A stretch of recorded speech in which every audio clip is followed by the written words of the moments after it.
Another day, another mental health initiative from the young royals, with Prince Harry teaming up with the Defense Secretary to highlight the problems facing veterans, and the need to do more to help them.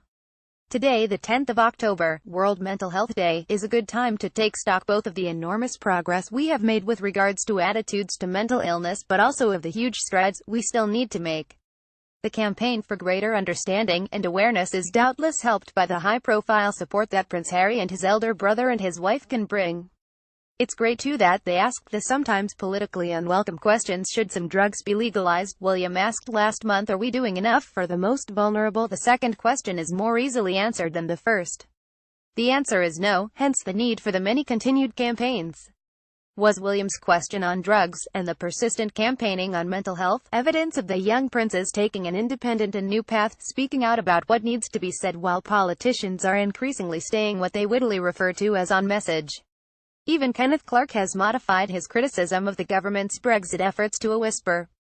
Prince Charles does speak out about the personal bees in his royal bonnet from time to time. Princess Diana did become a great crusader for the vulnerable and dispossessed, though mainly after she had freed herself from the constraints of a royal marriage. But the young royals seem to me to be campaigning with a real sense of energy and purpose, whether Harry's crusade for those injured in combat, who all too often are hidden away from public view or political debate, or William's moving testimony to grief when an adolescent, or Kate with her focus on young women. That their efforts personally and through the Heads Together campaign are finally helping to raise the profile of mental health is great. But we should beware the seductive and accompanying sounds from government when so far no actual new money has been released. In fact, mental health budgets remain first in line for cuts amid all the pressures on the NHS and mental health charities. As the founder of Kids Time, which helps the all too often overlooked children of mentally ill parents, I have seen these pressures at first hand. Being a child who suffers the impact of a parent's mental illness can be lonely and frightening. Actually, nearly all parents with a mental illness know that they cannot give their child all of the support and attention they need. Many worry about it even though they may not be able to admit it. Many try very hard to compensate, but the child's loneliness remains. People who are depressed often fear Christmas because it underlines their loneliness. Seeing the sun shine on mental health can have the same effect on those left behind. Many children have said to me, I heard they were going to help people with mental health problems, but no one's talked to me about my dad. What is most painful and frustrating is that it can be really easy to help those children who suffer and who often struggle to try to help with their parents' illness. It isn't even about money, or at least not much, but a willingness to see these children and to acknowledge what they are going through. It isn't an attack on the parents either. Most parents are enormously grateful if they can be supported, as they are only too aware when they can face it of what their child is going through. The young royals have been supporting mental health charity Heads Together for some time. Heads Together, when kids, from quite young up to adolescents, are asked what might help, or if they are lucky what has helped already, it's being able to know the name of the illness, to talk and think through what it is like to live with it, and how to cope with it. It doesn't seem difficult, but it is shocking how rarely it happens.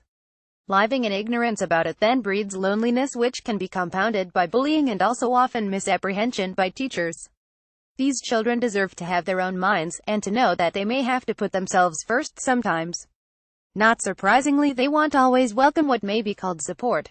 They may be sometimes rightly suspicious that it means the family will break up and that they will be moved to foster care, or that they will also be treated as a problem.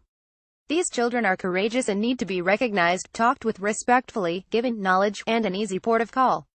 So here, with a plea to our intrepid princes to help provide a voice for this unheard group, so as to help us to open up this topic till these children can come out of the shadows. The Kids Time Foundation. Kids Time Foundation.org way set up the Kids Time Foundation to highlight the plight of the 2.7 million children who have a parent or parents with a mental illness, to develop effective interventions and resources to help them and their families cope with the illness, to help the parents be the best parents they can. We developed schools video and online packages to help school staff to understand the needs of these children, to widen the awareness about these children by their peers, and to help the affected children navigate the storms. While we have heard from schools that these interventions are powerful, we have struggled for the last 10 years to be heard, let alone funded. Although the needs of young carers in general are at least acknowledged, the impact on this particular group continues to be kept in silence. It would make a huge difference to these children if the charity had the resources they need to spread the work and allow these children to have the best start they can have. We would welcome your support if you think you can help us in any way, financially or other kinds of sponsorship. We owe it to the nation's children to give them a good start in life. Alan Cooklin is a psychiatrist and head of Kids Time, the charity for the children of mentally ill parents.